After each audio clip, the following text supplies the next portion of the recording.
the Senate President of the state of West Virginia, who by virtue of our state constitution became an acting governor. And what was his first political instinct?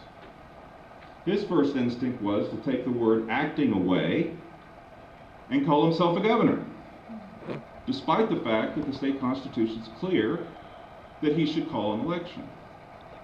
And whether or not you should call an election is a policy decision that some may debate about whether or not we should have one. You know, we just had an election last year, we're going to have an election now, it's going to cost $5 million, and that's a public policy decision that can be debated.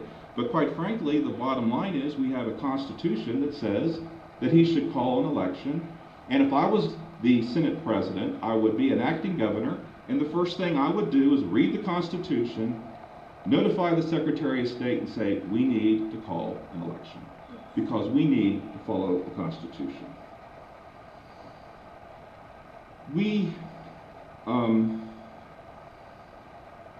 have a time that we need to have people get involved in our government. We need a sincere, honest type of leadership in government. We need to have elected officials that have the political courage to do what's best for our state. And honestly, I believe as Republican, the Republican Party is in a position to offer those candidates to our state. I really don't think, I think there's a good argument that we are a two-party state. I don't believe that we are a one-party state.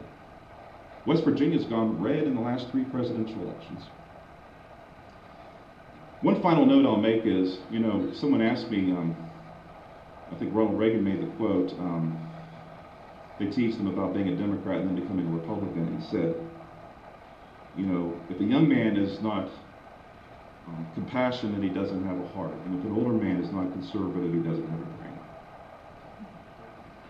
brain. Our liberal friends in government believe that, you know, we should have a compassionate government, and that's a government that provides health care for everybody, and a government that tells everybody what to do and how much water to have in the toilet. But, you know, I think Ronald Reagan understood that a compassionate government takes far more than it gives. It may give you health care, but it takes your taxes.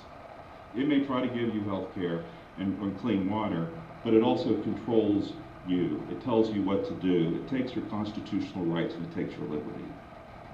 My fundamental belief is, in being involved in government for 20 years, government by its nature is inefficient. It needs to be as small as we can make it. Because the smaller it is, the better off we are. And I can tell you, if I am fortunate enough to be your governor,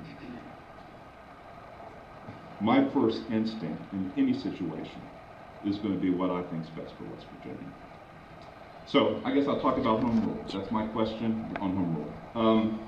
You know, I have done some research. You know, West Virginia, quite frankly, some describe West Virginia as one of the most socialized states in the country. West Virginia, the state government involvement in county and local government in West Virginia is one of the most intense in the country. You know, home rule is all a degree. You know, how much interference does state government have in county government and municipal government? The same thing is going on in Washington. You know, we have a federal government is doing the same thing to the states that the states' governments are doing to counties and municipalities. The federal government's passed Obamacare. And it's just like my case I had years ago.